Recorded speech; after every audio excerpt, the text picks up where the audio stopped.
What's going on, fishy friends? And welcome to the Fishing Corner, brought to you by Old Skool Tackle Company. I am your host, Grant Elliott, and we are live from the center of the fishing universe.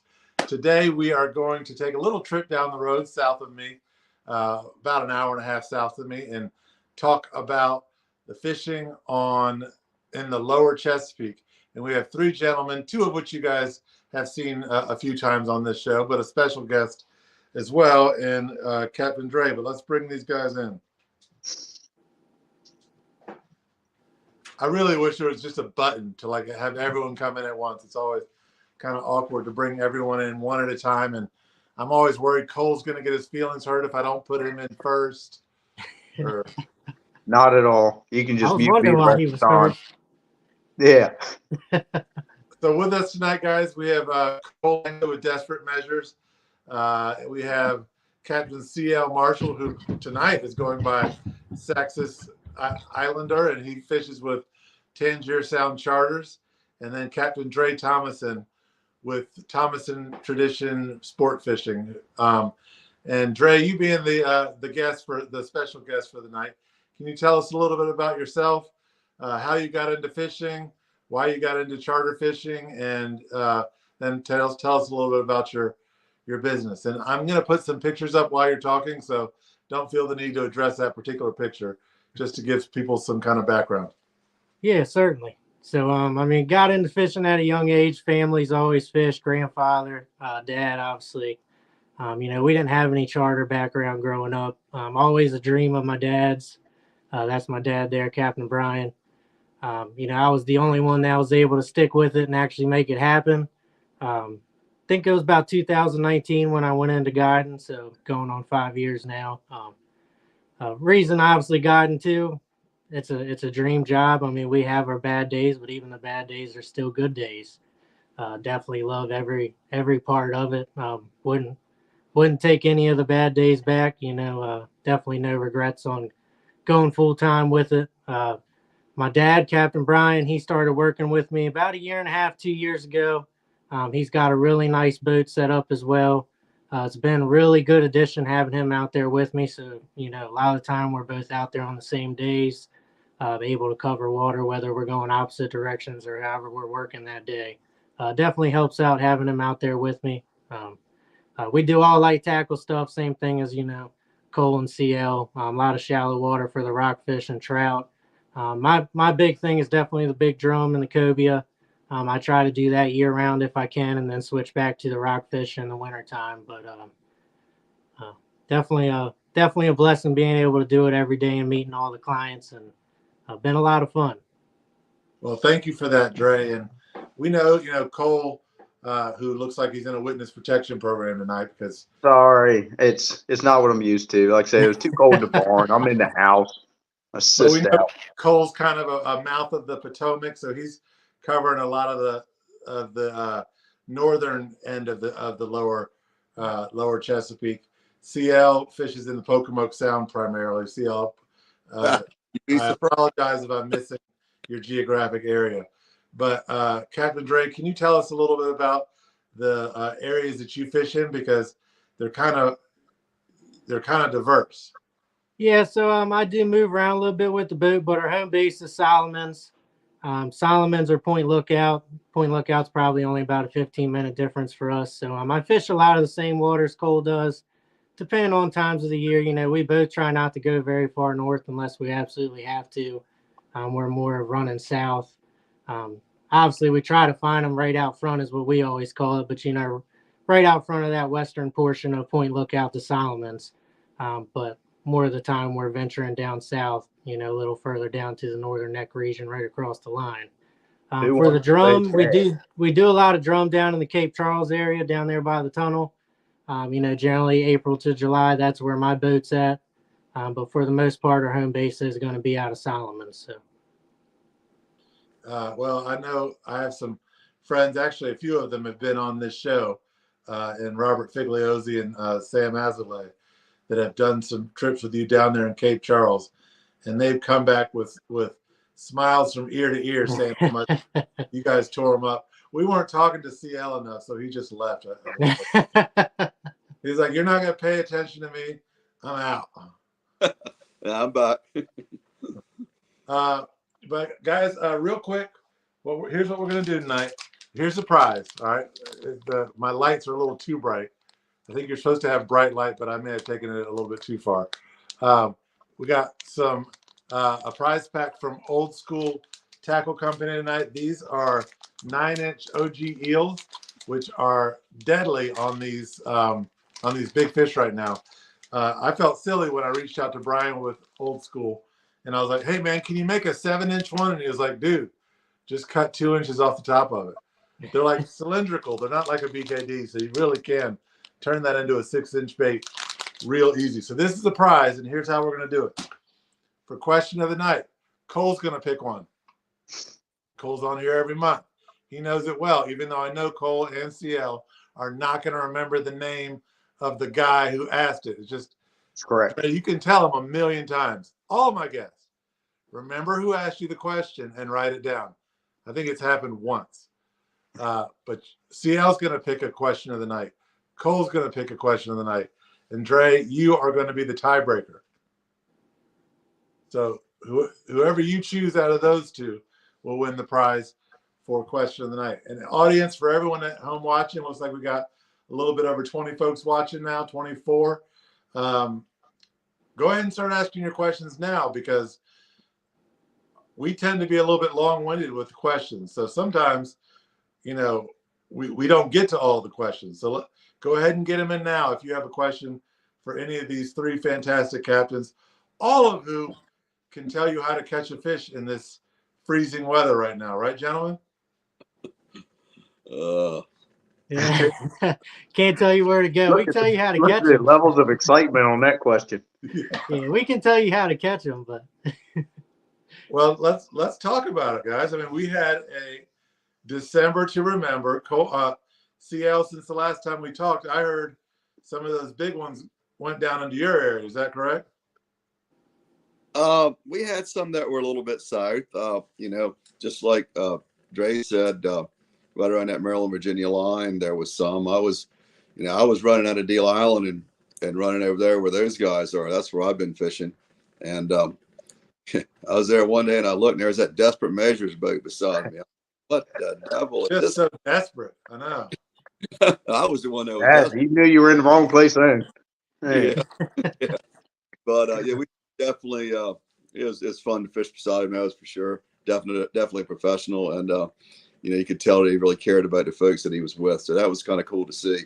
Appreciate it. Yeah, there were some idiots there too that day, and but I believe that's what we talked about. It is exactly what we spoke of. And in doing that, you hear it so much about how boat pressure and motor noise and those type of things are key, and that water's cold and that sound does travel, and I think that's really neat. So I'm looking forward to getting back over there again and taking another look here at hopefully next week when this water when this little bit of weather breaks. We've been duck hunting a lot. We've been blessed by having a few some folks come in and duck hunting with us, so that's been kind of fun as a diversion. I know that the up in the Pocomoke River, the perch bite, yellow perch, white perch has been good, and there's been a little bit of blue cat activity. Slow, but there's been a little bit of that. So I'm hoping here when this weather breaks, we'll be able to get out and chase them again. Well, guys, if it sounds like CL's done this before, he has. Actually, it was this whole live format really started with CL's idea. He reached out to me, gosh, 2+ years ago, and he was like, I do an audio fishing report, and CL, no offense, but by the looks of you, audio probably is a better format for you. I'm a sexy beast. Well, I mean, it's just to keep all the guys, wives at bay. We don't want them. But no, it was you that reached out to me, and I started thinking, and I was like, we could turn this into like a video podcast and look at all the beautiful, handsome charter captains we have here on the bay, and look what's happened. Yeah, so I guess the neat thing here, the news of late from where I'm sitting was the meeting the other day with concerning striped bass. That was a video link, and that was very informative. Everybody was very well behaved, so that was good to see. And and today I was in contact with the Virginia Marine Resource people, because the black sea bass season, we're trying to get them to open that up in February for us. I know you guys, I'm not sure how that applies to the bay. I assume those same rules apply to bay fishing. I know there's been a good bunch of black sea bass in the bay over the summer. I would think they'd still be there. I don't know that, but in February is a good chance for anglers to go. There aren't many options for Virginia anglers in February. The blue line tile's closed. Good luck on catching a striper on the coast between 28 and 31. But the black sea bass fishery gives us an opportunity to catch, 4, 5, 6 pound black sea bass. Yeah, it's a little bit of a run, but those fish are right there. And, you pick a day and you can make that run. It's a lot of fun. And you can fill your cooler. You're allowed 15 a person. But you can fill your cooler with some delicious eats, that'll run you through the summer. So we're trying to get Virginia to give us some February date, all of February back is what we're after. So that'll be, I think, public comment on that's coming up next week or something like that. So that's right on us. There's an email that's available right there. If you guys need that, I'll be happy to share that with you. Where you can send your comment in. They say they're going to read them all. And I think we'll all be on the same page. That fishery's healthy. The fish are, we were out last month and picked up our 60 real quick. And they were beautiful fish. I'm having them for dinner tonight.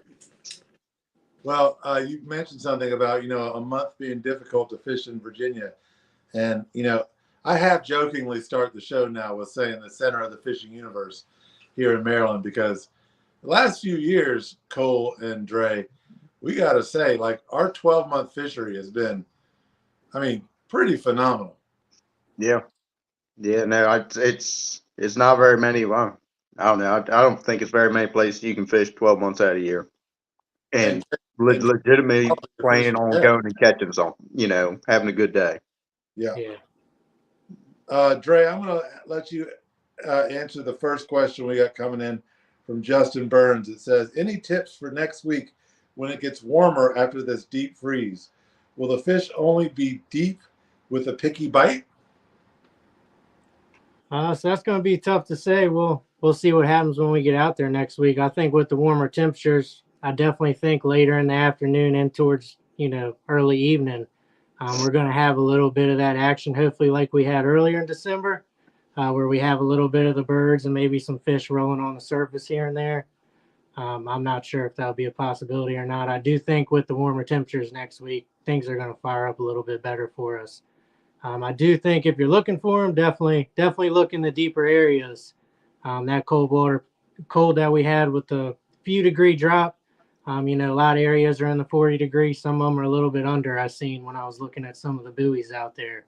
So this fish and bait are definitely going to be deep. So wouldn't be looking in any of those shallow or flat areas like we had them in early December, that's for sure. Definitely checking those channel edges.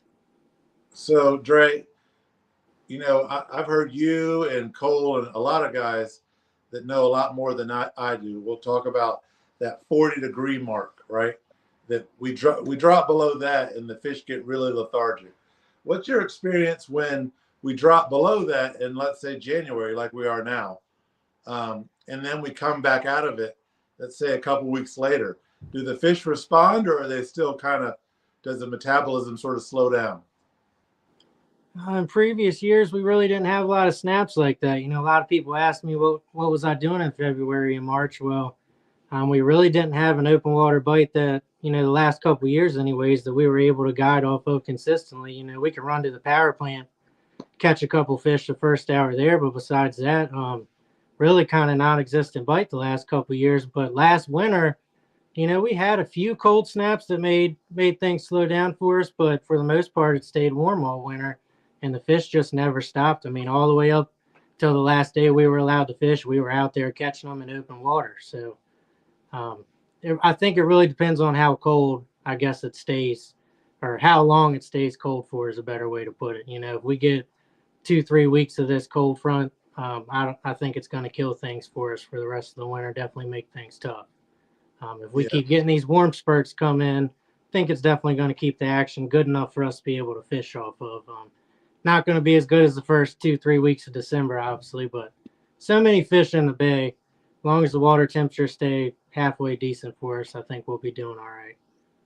Man, I'll tell you, outdoorsmen, farmers, like anglers, hunter, people that hunt, and farmers have got to know more about the weather than just about anybody else. Like, I follow it religiously. I was watching a video on the Weather Channel just a few minutes before the show started, and I got all excited because it said that March and April were going to be warmer than normal in this region. Got a couple more questions rolling in.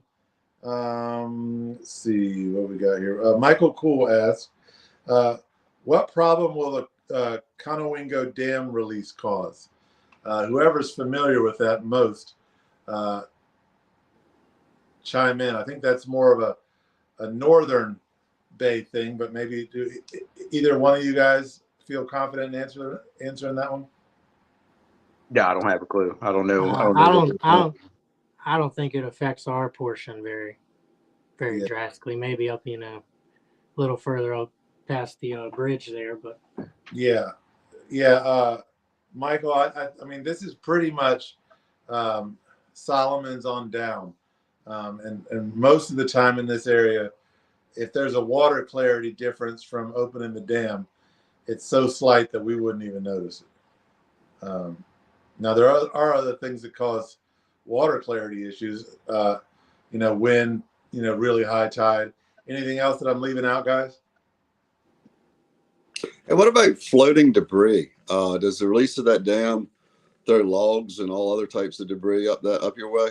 It does, for sure. But I'll tell you what puts more debris in the water than anything is a storm that has, like we had a couple weeks ago, where the water came really high. You have pieces of piers floating in the water, pilings, all kinds of, limbs and branches and stuff like that. I guess it depends on what time of year it happens too, as far as spawning and stuff like that. Yeah. What change it'll have. I mean, you go dumping a bunch of water like that into a spawning area. Change things. Yeah, I was going to ask you guys this as well, and this isn't to a specific person, but those fish that were here in December, that bite was red hot. Really, what was that, like middle of December? And then it kind of slowly died off. Are those fish still here, you think, or did they leave, or they just kind of slow down due to the weather? What do you guys think? I don't think they left. I mean, they came up here to eat bait and spawn, and I think they're just staging. They ought to just kind of be staging, hanging around. You still see them. They're still out there. The last time we fished, we had a hard time catching a big fish. As a matter of fact, we did not catch a big fish. But, we saw a couple fish. They're just scattered out, hanging around, kind of like I said, a little lethargic, hanging at the mouths of rivers and out in the channel, waiting for the right conditions to move on, is the way I see it. And when Cole says we didn't catch a big fish, for those of you that are watching out of region, right now we're talking about striped bass over 40 inches. These fish weigh in excess of 30 to 35 pounds. We don't really weigh them here. It's more of a length thing. But these are huge fishes. So fish. So when Cole says we didn't catch a big fish, for a lot of people out there, people on his boat probably caught very big fish. We're just spoiled. I mean, I'm sure that day, Cole, you caught one bigger than 30 inches, didn't you? We did, but that's another thing. I'd like to explain to people. Don't let Facebook and social media and stuff like that ruin your trip. You can't. We're fishing in January, for Christ's sakes. You know what I mean? To go out and just catch fish in general should be an achievement. Okay. You didn't catch 40 stripers over 40 inches that day. You shouldn't be discouraged that you didn't have a good day, And not everyone can do that, I think a lot of people are losing touch with that. We had a really good stretch of fishing. It's not always going to be like that, you know. At the end of the day, we're still fishing. We're still out there to show you a good time. You should just enjoy fishing, you know. Well, I think all three of you guys probably give people a good time. Colin with Big Yacker Fishing asked, do you think this cold weather is going to change the hot December bites? We've kind of already talked about that, but CL, you want to jump in on that? I think I kind of tend to believe that if that bait's still around, and like Cole said, I believe those fish are just kind of staging, waiting for the right conditions to move into spawning mode. But if the bait's around and we can find the bait, then I'm sure we'll be able to pick up a few fish. I think that I don't see why it's not. Yeah, I mean, Cole and Drey, I mean, have you guys seen any drop off in the amount of bait that's out there? Last time I was out, it was a little sparse. I mean, I guess it was still there, but it wasn't those big balled up masses like we'd been seeing. One of my favorite things to do is go find those big masses of bait and fish those. I mean, don't get me wrong, bird shows and stuff are nice, but when that's not going on, the weeks past, we've been able to pretty much run out on any part of that channel and not look very hard and find big balls of bait with fish around them. And you'd be able to, kind of save the rest of your day pulling on those fish, getting them excited, getting them out of the boat and having a good time. The last time we were out, I didn't very, very few little balls of bait. I saw, whether it was scattered out, I don't know, but never really found it. And we searched plenty. Yeah. So I don't know about Drey. Drey was out. I know that last time I fished, I was running. Yeah, I think that was probably Monday you were talking about. Yeah, I think it was. Yeah, and that was the same situation. Like he said, we look for birds. If you can't find birds, like he said, we try to get on bait, be patient, and drift with the bait. Like he said, 2 or 3 fish in the bait. Once you hook one, you'd be amazed at how many fish come under the boat with that fish. But Monday, it was tough just to even find good enough bait to even waste your time drifting on. It was, I don't know if it was the wind. I heard some reports. It sounded like they found more bait up the rivers. Hopefully that bait, works its way back out. We definitely had a lot of bait this year. Not big bait, definitely small peanut bunker, but we have lots of it, which is good. But on Monday, like Cole was explaining, it was pretty scarce. It didn't all just go away. It just obviously moved into different areas.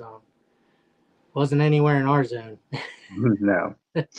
So last year when we had all those fish kind of in that Eastern Bay, Thomas Point area in February and March, were those pre-spawn fish or were those post?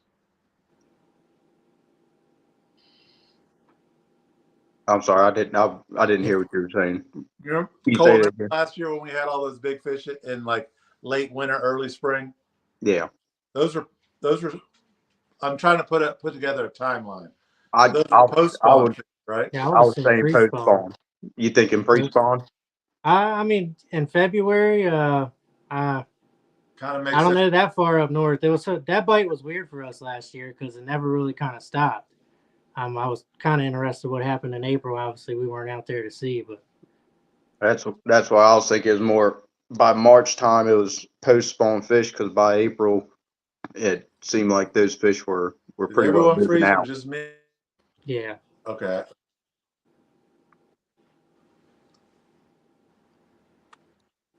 Okay, I think we're all back. I was just sort of curious, if the fish are still here, at what point are they going to go into the rivers to spawn? When water temperatures get right. And what temperature do you think that is?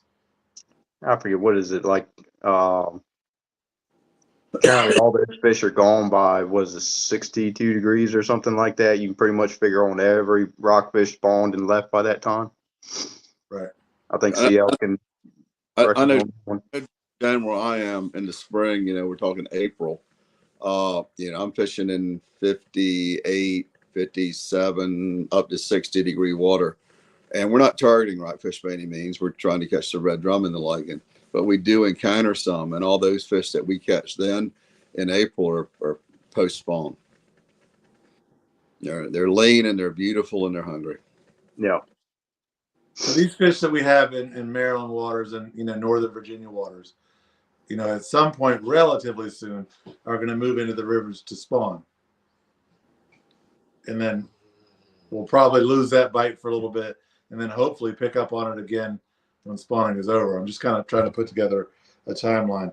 I don't know the the exact science behind it, but things seem to be happening a little bit earlier now every year. I would think that a majority of the spawning activity occurs in the month of March and early April right now. I know that trophy season that we used to have was always a little bit late. Those fish were already gone, at least by us in the Crisfield area. They had already left us. They were well north of us by then. So I would think in March, there's a majority of that activity is going to happen, provided we don't have any weather events that we're going to prohibit that. Yeah. Tom Clendenin, I apologize if I got your name wrong. He says, so when you're fishing in the winter, what's the biggest difference in your casting and lure presentation and technique? Cole, you want to take that one? Sure. Slow. I like to get guys casting far out away from the boat, depending on where we're seeing the fish. A lot of times you're working on suspended fish. If you're working on bait balls in 100 feet of water, those fish, are going to be 25, 50 feet deep. So, it really pays to really pay attention to what you're doing when you're letting line out to figure out when you're going to hit that magic number where those fish are. So I'll have some people, it helps to have a couple people on the boat. Some people throw out, close their bail, and just let that lure fall. And, most of the time they'll get picked up on the way down. If not, I give them depends on what lure they have, I'll give them a second count to go by and start working it back to the boat. Other guys, I'll have them throw out, open the bail, and let it fall for a few seconds, and then work it back to the boat. But a big thing, I've really been trying to, at least with what's worked for us, is not super aggressive working your baits. Everybody kind of came into the winter that was on the boat, and they were doing these really big, fast snap jigging stuff. And I'm not saying that it won't catch fish, and maybe some guys, that's all they do and they catch fish. But we were having better luck with just short 6-inch little pops, moving the bait horizontal across the water column, and trying to stay in that strike zone as long as you possibly can.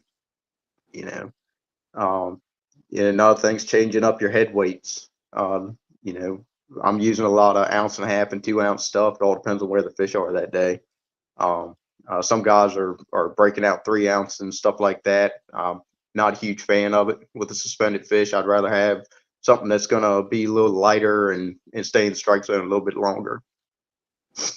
And Cole, your goal, during this really colder period is no longer boating 50 to 100 fish. Is that correct? No, it'd be nice. But like during this time of year, you're really big fish hunting. Yeah, man, that's what I tell guys. Pretty much the last couple trips I walked on the boat, I said, pretty sure everybody's got the same idea in mind here is big fish. And, everybody pretty well nods their head, yeah.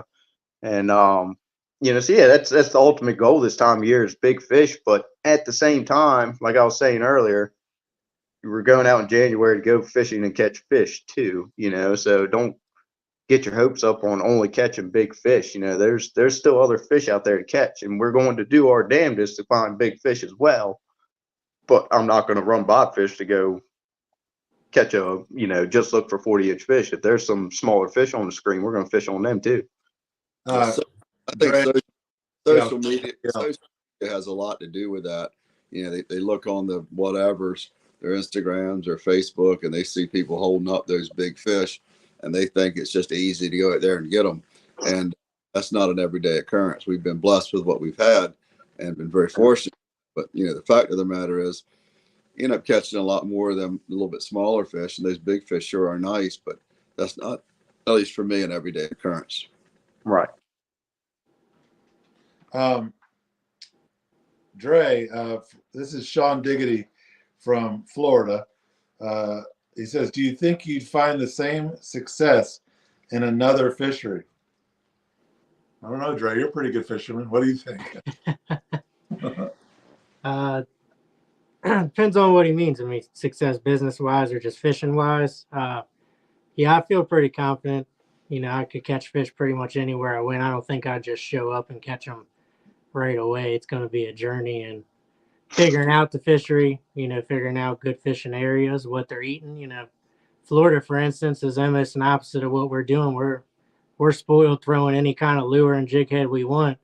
As where you go to Florida water, a lot of time it's more live bait fishing because the water's so clear. So I'd say I'd be pretty successful with give me a little bit of time. Yeah. Well, let's kind of take a slight detour on that for a second, because we do have, I don't want to call them emerging fisheries here in the Bay right now, but we had some interesting trends last year. We had a big uptick in flounder. Did you guys notice that? No. Yeah. We saw more keeper flounder than what we've seen in a while. I'll say that. Yeah.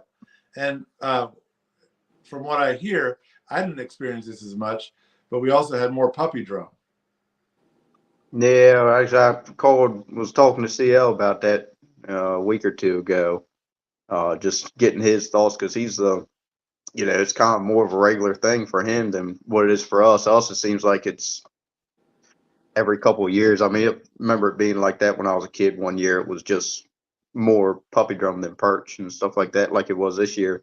But CL's the man on the drum, and I was trying to pick his ear on what he thought that was going to bring for next year. Well, CL, you're right here for us to pick. What do you think? Don't tell him the secrets you told me, CL. We'll keep it on down low. I'm hoping that it was a lot of those 16-inch fish. There's a sublegal puppy drum last year, and we called them every kind of way you can imagine. You know, top water, swim baits, soft crab, you name it, we called them that way. And if those fish will come back in the Bay, and I think there's a resident population that stays in the Bay a little bit, but if we can get those fish back, they were a healthy fish.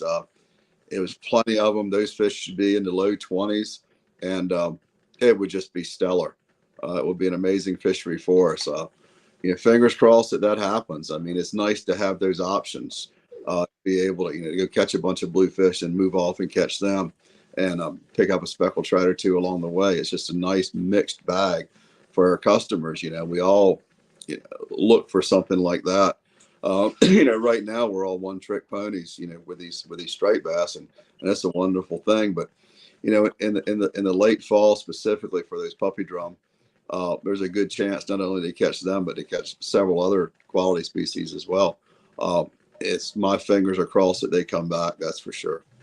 Popping corks were a big thing last year with them. That and the one I use specifically is that 4 Horsemen popping cork. If you haven't seen those, I'd recommend you take a look at them. They're a little bit bigger, they're a little bit heavier. They've got a whole different sound to them than a lot of the other ones. And since I switched to those, my catch of puppy drum have gone up significantly. Colin with Big Agri Fishing mentioned puppy drum up in the South River were awesome this year, and that's kind of what I was getting at. Is that the line for a lot of species is getting pushed further and further north. In terms of red drum, cobia, Spanish mackerel. There's a lot of species that keep pushing further and further north.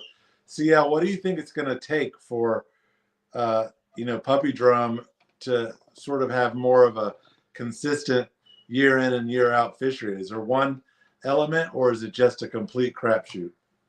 Well, I think a lot of the fisheries are cyclical. They come and they go. I think those puppy drum, I think they're directly related to our bait situation. If we can, if we have more crabs on the bottom, we're going to have more of those. This year we were blessed with a tremendous amount of sooks in the fall, female crabs, and the small peelers came on late. We had We had a little bit of weather, warmer weather later in the year, and that gave us a little bit of a shed of the real small hotels and mediums, and that enabled those fish to stick around a little bit longer. I think that's important. Um, not having a big freeze, I think what we have now is, yeah, we want to think it's bad, but it's just a short term thing, and I believe next week the weather's going to be back up in the high 40s and 50s. As long as we can stay away from that deep freeze, I think that should bode well for us, not only for the puppy drum, but also for the specs as well. And you talk about fishing moving forward. We caught several pompano this year. Down off of Watts Island, we caught some pompano. Up north, on some of the structure up there, we caught pompano. So that was kind of a welcome addition. And the things were delicious. Drey, Cole, any unusual catches for you this year, or a species that you see becoming a little bit more prominent that you may not have in years past? It seemed like there was it a sheepshead bite was picking up this year, moving a little bit further north than what it had been. It was something I did not focus on. It kind of seemed like one of those things you kind of had to dedicate your day to it if you really want to. I mean, you'd go get lucky here and there, but if you really want to go target them, you had to go fish for them all day. But so that was a welcome sight. The bluefish like we used to have, or close to what we used to have, and it sounds like we might, possibly get that again next year. I hope, maybe a little bit bigger. Cobia, I mean, personally, I see the cobia kind of dropping off a little bit every year. From what it was, 8 years ago or so when they first started really showing up here. It's gone down. I don't know if it's just because more people target them and the areas that they like to show up or what, but seems like that's gotten a little bit, start to decline on us a little bit. Drey goes down and fishes that stuff a lot further south than what I do certain times of the year. So I'm sure it's still really good down there, but what I've seen up here, it's going down a little bit. Drum are what they've been for years up here. They're just doing their thing. 2 years ago was just a outstanding year. Last year was a standard year for drum, as far as I'm concerned. But I had a couple of those grunts this year. Maybe I'm calling them the wrong thing. They kind of look like a little snapper or something like that. Mm-hmm. I had a couple kid groups that they were out there. We'd catch some spot and croaker and stuff like that out there, and we were pulling up a few of those little grunts, little snapper grunts, whatever they are. So that was pretty cool to see. Drey, did you have anything unusual this year, or a fish that you kind of see becoming more prominent? Not really anything too out of the normal. I mean, there's ribbon fish showing up. We don't spend much time with them, but they're kind of cool to see. Real toothy critters. And then the black drum this year, we caught quite a few black drum. Really good size ones too, right there at the Virginia line a little later in the summer, which was kind of new for me. I've caught a lot of them in Virginia, but which technically we were right across the line, but a little closer to home than normal. So that was a little different to see. Yeah, I would love to see some of these species kind of come back into our fishery. Although I've heard these the ribbon fish, what's the other name for them? Well, Cutlass. Cutlass, thank you. Cutlass fish. I've heard they're delicious. I don't know how someone could eat it because there's hardly anything on them, but I've heard they are very tasty. Yeah, I wondered that too. Do you know, Cole? You just fillet them right down, or cook the whole fish? I've heard. Don't ask me. I ain't ate them, but I know a couple people said you just sit there. You can pretty much just steak them. Cut them right down, and steak them. But yeah, I once or twice this year I've seen them, kind of jumping out of the water off the bow, and I kind of turned the boat the other way and went back to some bluefish and stuff.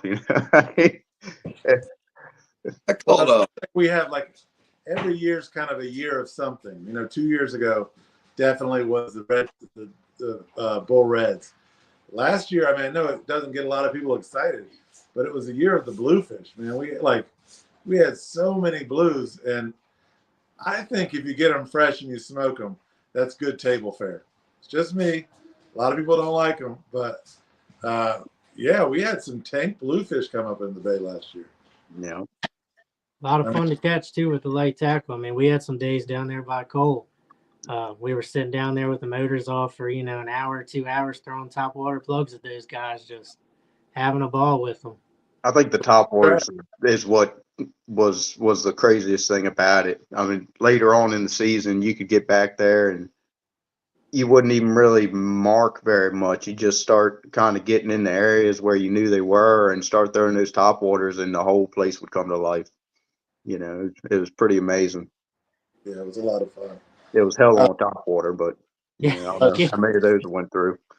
Shipwreck Custom Lure says, if you could use one lure all year round, what would it be? And my answer to that, Shipwreck Custom Lures, is if you pay for a sponsorship on this show, then the answer would be a Shipwreck Custom Lure. But I know what Cole's answer is. a crippled herring. Hey, that's a tough lure right there. That's a tough lure right there. But no, I will say with the style fishing and stuff we do in the shallows and stuff like that, I've always got one tied up. Even this time of year, we were still using them because the bait was so small. 5-inch paddle tail. 5-inch paddle tail work in the shallows in the summer. It works now. It works just a catching machine. Yeah, on what? If you had to choose a jig head weight, you got to choose what, 3/4? Yeah, I mean You're going to struggle in deep water. Give me 2. But you have 2. Just asking too much. Give him 2 rides on a boat. I'd take that. Right. You can't fish 5 feet of water with a 2-ounce jig head. It'd be a little difficult. You can't fish 50 feet of water with a 3/4 ounce jig head. So yeah. Drey, what's your lure of choice if you had to fish one lure all year round? I was gonna say same thing, pretty similar to Cole. The 5-inch no live bait paddle tail would be my go-to. And if I was going shallow fishing, it would be probably a 3/4, maybe half. But if I'm just doing what I normally do, I'd stick with a 1 ounce for all situations. But that 5-inch is perfect. You're gonna get the big bite on it, and you're gonna get all the small bites on it as well. So definitely a perfect bait. Good action for the shallow water stuff too. Slow crank back in. The paddle does all the work for you. And CL and Cole, don't forget question of the night. If there's a good one coming in, remember the person's name and the question. CL, are you going with the crippled herring, or you got another offering? I don't think that's your bait. Now, if I had one to choose, I'd probably use, and just could only use one. It'd be probably a 3/4 ounce jig head, but it would have to have the big hook on it. It would have, and the little eye thing would have to be clear. Nothing I hate more than having to dig that paint out of that island. Hate that, but I pay more. I would pay more if the paint was going out of them things all the time.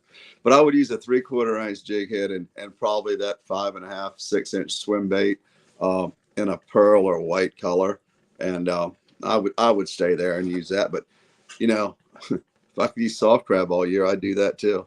No, I was going to say, I knew you were going to say crab is what I thought you were going to say. You know what? I normally let you guys do the answering because the three of you know a whole lot more about fishing in this area than I do. But I'll say it may not catch more fish than a 5-inch paddle tail, but a Rapala or Rapala, whatever you know, Rapala SXR10. Honestly, this year you pretty much could have caught fish with that all year round, because those big fish, when they were boiling underneath the birds, that only dives about 4 feet. That would have hammered them then. And it's just that twitch pause, and then having a fish hammer that bait is so much fun for me. It's like when I can fish with that bait, I'm in my comfort zone. So I think, in terms of catching the most fish, what CL's holding is probably going to be the best bet year round.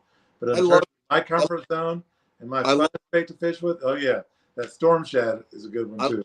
I love to use these, especially with anglers that are somewhat less experienced, especially the bigger ones. They're easy to cast. They're going to do their thing. Sometimes they get hung up a little bit, but even trolling in the shallow water with these things here has been very effective for me.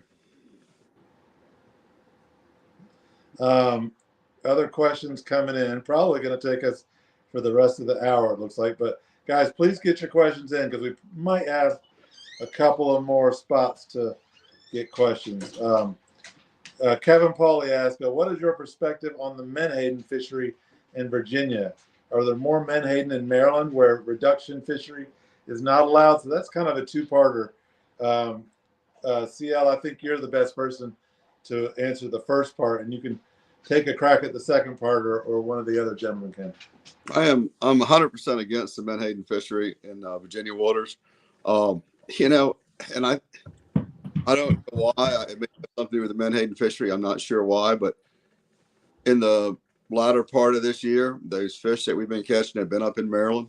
That's where the bait's been in Maryland. I know it moves a little bit, but I don't think that's a coincidence. It might be, but from where I'm located, I've got the whole bay at my disposal. I can run up to where those guys are fishing. I can run south of on the other side of Tangier and fish there. And it's been better quality fish, and it's been more bait in the Maryland area than it has been in Virginia. That's for sure. That's just kind of what I've seen. I know in the Pocomoke sign this year, I didn't see enough bait to fish, for rockfish on a consistent basis in the deeper water. And over behind Tangier, there was a reason I was up there knocking on y'all's door. That's because of where the bait was. That's where the fish were. So that's what I've seen. I would hope that I know it's a big economic factor to the folks in Virginia, but I can't see it doing any of our fisheries any benefit by pulling that much bait out of the water. Just my opinion. Not only the bait, bycatch. Yeah, I think one of the best things that happened, Cole. It's not a good thing, but it kind of opened a lot of people's eyes when all those red drum rolled up on Silver Beach. And Right. I know where you guys know where that is, but a lot of those drum from bycatch rolled up on Silver Beach, and that got a lot of people's attention. I think it was 2 years ago. I know there's some petitions out now to try to stop it in Virginia, but who knows what'll happen there. Yeah, there's a lot of money wrapped up in that, and unfortunately, as we all know, whenever there's a lot of money wrapped up in it, things get pretty complicated. But we try to keep it simple and try to stick to fishing as much as we can, even though all of these issues are very important. Sam Azalea, who we brought up earlier tonight, has a question clearly for me, because he says, this question is for the king of the Reds. Oh, I think that might be you, Drey. I think he's talking to you. He says, how do you side scan at a high speed for stripers as you do for reds? It's a great question. I'm not biased. It's a great question. So yeah, that's a trick some of us captains have learned. Definitely works more effectively for those big schools of red drum that we're looking for. They stick out really good on the finder. I'm not very successful at marking schools of rockfish on the finder while running. More or less what we're doing is running down the channel and marking bait. So Exactly. like Cole said earlier, I'm running down, guys think I might just be cruising just to cruise, but we're running the whole time. And when we start marking consistent big groups of bait, we stop, turn back on that, and, try to go to work. So I can't really high speed scan for specific schools of striper, but looking for bait and putting us in the area where striper should be is more of the tool of what we're using. If you did high speed scan school those big stripers, you'd be on the money.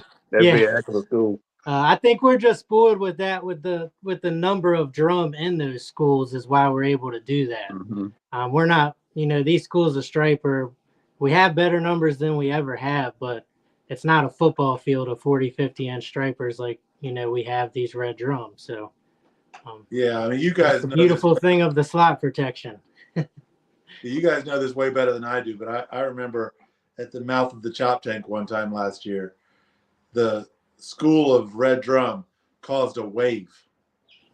Like they were moving with such mass and in such numbers right underneath the surface of the water that a big rolling wave started and you could follow them. I mean, like we don't get those numbers of rockfish, and that's why, because our big rockfish are equally as big as these red drum, but you're saying there's not enough of them to show up on your side imaging. Is that correct? Yes, sir. Exactly. Yeah. Got it. What we got here? I hope I didn't skip any questions, but let's see. Okay, so Michael Cool also asked, at what point do you think checking in the rivers and away from the main channel of the bay for bigger fish would be a good idea? At any point from here on out, I think. I mean, as soon as you get another this next warm snap that we got coming up next week, hey, go look. You know, we try to cover as much ground as we can, and obviously kind of go to more or less what we know or what our gut feeling's saying. But I mean, there's no saying that those fish aren't starting to trickle up that river as soon as I think things got to warm up a little bit more to get them moving up there. But you get a pretty good warm stretch, and you know, there's bait up that river. Those fish are going to be there too. Now the Potomac obviously has a lot of breeding that spawning that goes on there. CL, on your side of the bay, do you guys have a river that striped bass use for spawning at all? Yeah, I mean the Nanticoke, the Wicomico, those rivers are all real strong. There's some activity in the Pocomoke, and I can usually get a pretty good gauge on where it is once I start perch fishing, because inevitably we'll come one of those big fish moving up the creek will pick up a bloodworm, and we'll have to tangle with that. But what was interesting just last week in the Wicomico River, one of my buddies was deep in the Wicomico River up near the yacht club. The guy was catching catching and releasing straight bass 30, 40 inches on these things. And that happened just last week, week before last. So that shouldn't be happening right now. What was the bait again, CL? It was a storm lures. But he'll, but as we get perch fishing here in March, and we've got several of those trips lined up, we'll have a better gauge on it then. I think in March is predominantly when I think most of the spawning activity occurs anyhow. And there's always an encounter or two with a big one during that time. Jacob Belts asked, what is your go-to leader size this time of year? I run 30 pounds. I was running 30-pound right along. I did just bump some stuff up to 40 pounds. It's kind of like 50-50 on the boat right now. And I'm not a huge fan of it, really. I mean, it's nice having peace of mind that you got that 40 pound on there, but I still am a 100% believer in leader shy. I like to go as light as I can whenever I can. And that kind of came from growing up chumming on these structures and stuff for these fish and whatnot, and you'd really have to pay attention to that stuff. Long leaders, light leaders, small hooks, and to get fish to bite sometimes. And I try to carry that over into this style of fishing as well. So I think as you go down, as the further you go south, starting all the way up at Harvard to Grace, all the way down to where you guys are, the further you go south, the more important it is to have, to be aware of leader shy fish. Up around Annapolis, so that water is pretty murky a lot of the times, and you can probably, use a chain as your leader. We did a little study, kind of an impromptu study the other day on the Hooked on OC episode that I did.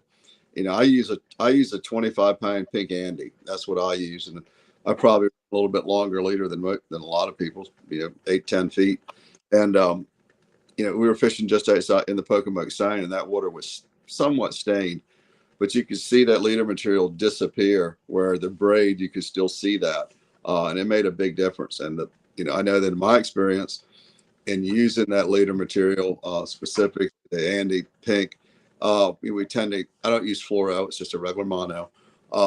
you know, our catch rates go up versus the people that I take that tie the braid directly to the lead head. No, that's what we do. Drey, you want to chime in on that? Yeah, like I said, we're running 30 pound this time of year. I try to stay light too. I'm generally 20 pound mono. But right now we're running the 30 pound pink fluoro. Believe it's the Ozuri brand. Yeah, the only time, you know, my input on this will be that I've been doing 20 and 20 and doing just fine as long as I check my leader. Yeah.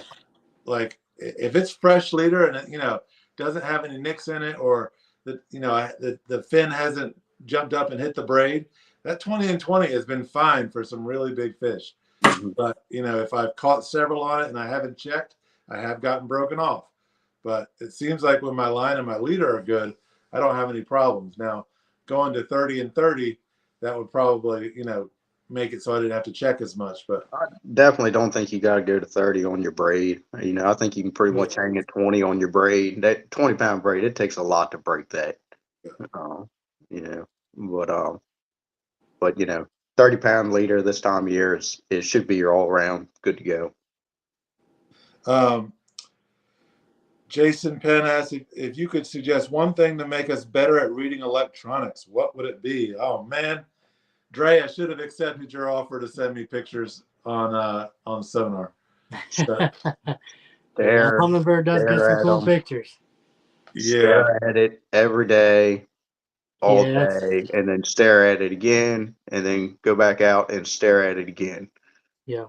And you'll People ask me that question all the time, and like he just said, it's staring at the thing every day for hours and hours, and I'm constantly adjusting it throughout the day too, depending on, you know, if it's a hard bottom or a soft bottom or how deep I am. I'm constantly playing with the sensitivity and contrast on it, so it takes a little bit of learning on when and, you know, should you turn it up or turn it down. I'm not sure how Cole's Garmin setup is, if he's, you know, got an auto on it or if he's got to play around with it in that situation too. This time of year, messing with the rockfish and stuff, I don't really play with it a whole lot. I kind of set it and forget it. And like I said, for the most part, I'm looking for the bait balls and whatnot. And at that setting, I can still see fish in the bait. It's maybe I can't see their scales like y'all's hummingbirds, but I can still see fish and stuff in the bait and get the job done. Yeah, now the drum, you know, I'm playing with it all day long. You know, I'm constantly changing the couple of settings I have and, you know, running and looking. But for this time of year, I pretty much set it and forget it. Yeah. Jason, one thing I will tell you, and my take on this is, I see people all the time saying, what are the perfect settings to set my Humminbird? What are the perfect settings to set my Garmin, my Lowrance? There are none. Yep. There are none. And if you have them perfect when you go out tomorrow, it's going to be different. I mean, you're going to have to adjust it 1 or 2 clicks some way.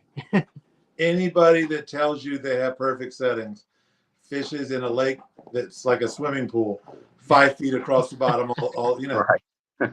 You're not fishing in real water if you say you have perfect settings.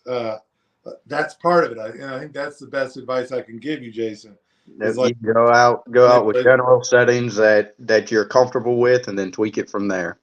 Yeah. You know, because if you're jigging in 50 feet of water, and then you move to 20 feet of water, you're going to have to change your settings almost 100%. But on most of these units, it's gain or sensitivity and contrast are the 2 biggest ones to get comfortable with changing. I don't know what happened to CL because he has a question for him, but maybe we can try to answer that one. This one's for you though, Drey, because I'm pretty sure you're the only one with radar on your boat. Cole, you don't have radar on your boat, do you? I put it on this year. Yeah, his works better than mine. All right, well, they say Simrad or Garmin for a dome radar. I already know Humminbird sucks for radar for locating birds.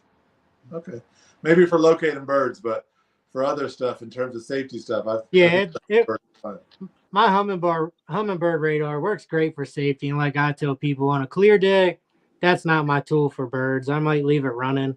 But binoculars on a clear day, I'm going to find them before the radar does. But in the fog, you know, I'm not going to mark them 10 miles out by any means, but if I'm close enough to them, it'll point us in the right direction. But definitely some of those other manufacturers are a lot better.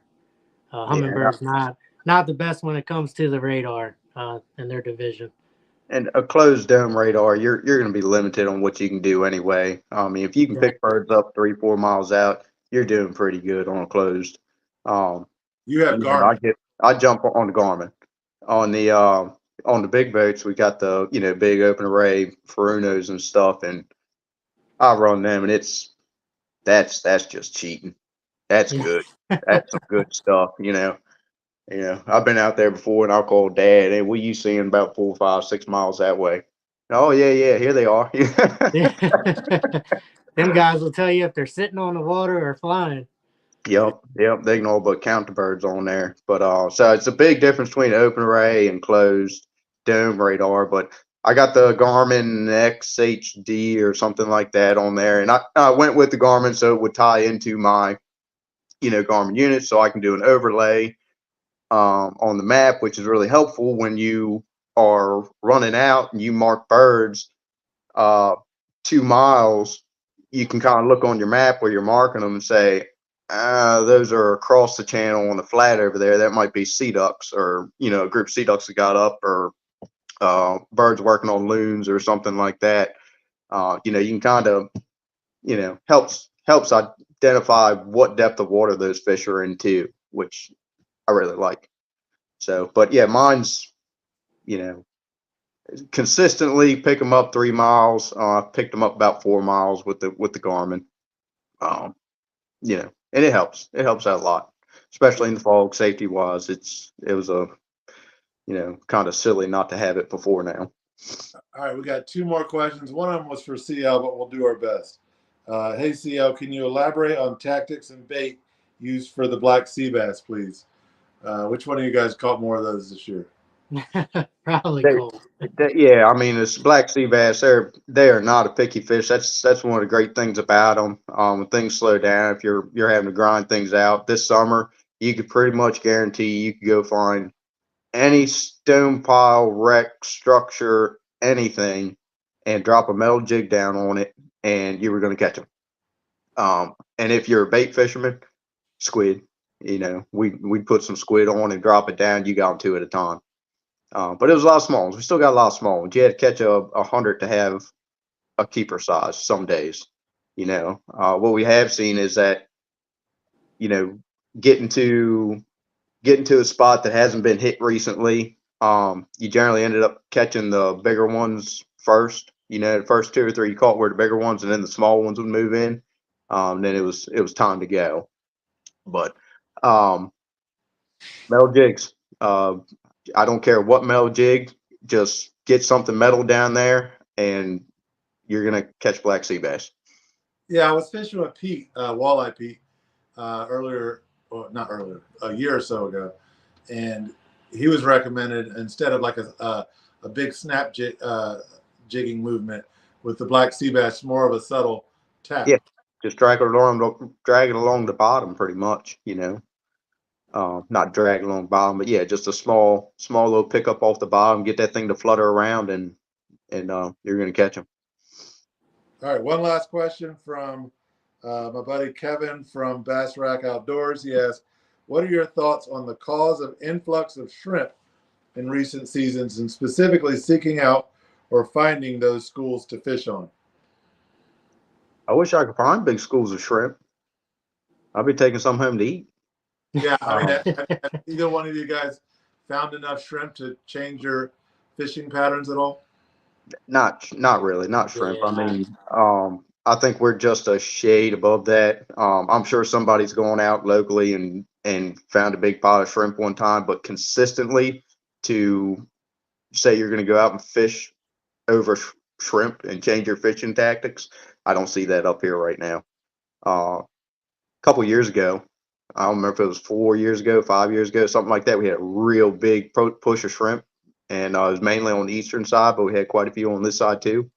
And those guys over there, CL's area and whatnot, they were backing the boats into the slips, and when they put them in gear to stop the boat, they're blowing shrimp up on the docks and netting them out of the lights at night and stuff, you know. So that was pretty cool. But since then, I haven't seen it like that. Got it. Well, gentlemen, we are at that time of the night. We lost CL, so here's what we're going to do. I'm going to pick one. Cole's going to pick one. Drey's going to be the tiebreaker. So, Cole, do you have one? Because now I got to like break my own rule. I wasn't planning on picking a question. So I got to go back and find out which one I'm going to do. I did enjoy talking about favorite one lure, the one lure. Okay, so that And was his name's at the tip of my tongue, but I just can't seem to remember. Shipwreck Custom Lures. If you could choose one lure all year round, what would it be? And I hate to do it, but I think it was, to me, the best question of the night. But he's a good friend of mine, so I feel like I'm being a little bit biased. But it's Sam Azalea, the question. Oh, who's Drey gonna pick here? How do you side scan Yeah. the high speed for stripers as you do for both? So for the prize, for the old school prize, and I mean, Sam would save me shipping, so I could just drive it down the street. I'm kidding. But we'll do a drum roll. So I'm going to go ahead and go with the shipwreck lure choice for the Sorry, Sam. what's the best lure? And the only reason I'm going with that question, I feel like it's the best for the audience, answer wise. You know, it's going to help more people out that are wanting to go out and fish. So not everybody's going to go out and try to run around high speed and mark schools of fish. Very good question. We hope not. Well, I would imagine next time Sam comes fishing on your boat, Drey. Yeah, I'm in trouble now. He might not ever come back on the boat. You're going to get lettuce sandwiches now. And Sam will say, I only brought food for 4. Sorry. Yeah. You know, he cooks. If you guys are ever lucky enough to fish with this guy, he brings delicious food every time he goes fishing. He's awesome. Great cook and an even better fisherman, too. He's a great guy, really is. Pleasure to have on the boat anytime. He sure is. Drey, Cole, and CL, who's no longer on with us, thank you guys so much. And to the audience, you guys did a great job of limiting my questions. We pretty much just did the entire show on audience questions. So thank you guys for being so active and involved. Next week, we're going to go to Ocean City with Big Bird. And I think we have a new exciting guest, but I'm not going to confirm that yet. Did anybody go to the Ocean City show? Did you, Drey, or anybody go to that big show over there this year? I didn't go to it. But thank you for reminding me of something you didn't mean to remind me. But Of course I did. Drey and Cole, how do people get in touch with you guys to book a trip? Go ahead, Drey. So you can find us on Instagram, Facebook. We have a website as well. All 3 of them will be Thomason Tradition Sport Fishing. Whether it's Facebook, Instagram, or if you're looking on Google, just .com. You can get my phone number from any one of those places. Social media is probably the best option. Get my phone number and just give me a call. Give me a text or a call, whether it's me or Captain Brian. Drey, I'll make it easy on set up. What's the phone number? So it's 240-346-3290. All right, there you guys go. And Herman, I believe I'm saying your name right. Herman Escobar, Enrique Escobar, typed out the name of the business. But yeah, he's a frequent client of mine. He's another really good fisherman as well. You've probably seen him out on the water at some point in time. I'm sure I have. He's been he's been a viewer multiple times. He's asked lots of good questions. And you, Cole, how do people book a trip on Desperate Measures? Same way, different name, basically. Instagram, Facebook. You can shoot me a message on either one. Desperate Measures Fishing. Website, desperatemeasuresfishing.com. You can hop on there and send me an email, give me a call. Look at trip options, whatever you want to do. Or directly email me, desperatemeasuresfishing@gmail.com. That's pretty much it. And what's the phone number for you, Cole? 240 925-7918. All right, and guys, I will go ahead and endorse both of these guys. Fantastic fishermen, fantastic guides, great disposition. Added note, Cole's, both of these guys have fantastic boats. Cole's boat is just like, I love it because he made 9/10 of it, but it's like really Spartan and like laid out just for fishing, which is awesome. I mean, there's so much open space, and he thought through it really well. It's a nice way of saying there's nothing on my boat. Thank you. What's that? I said it's a nice way of saying your boat's really plain. Yeah, that's how mine is. There's nothing fancy about it. It's awesome. But Drey, all your fishing. dad has the Cadillac of charter boats on the bay. It's literally like driving around in a Cadillac. Yeah, that one's his boat's definitely very, very nice to ride on.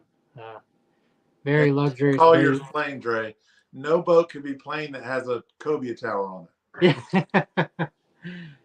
Sorry. Yeah, now you guys are always messing with me because you get on the boat and you're like, well, where's your radio? The radio scares the fish away. We're going to be too busy fishing. I mean, really? Nowadays in the day of cell phones, I mean, I guess you probably still need a radio. Oh, you mean a stereo? Yeah, stereo. You guys are always yeah. messing with me because I haven't put the speaker system on the boat yet. And it's like, I we're didn't too have busy cup catching holders. fish.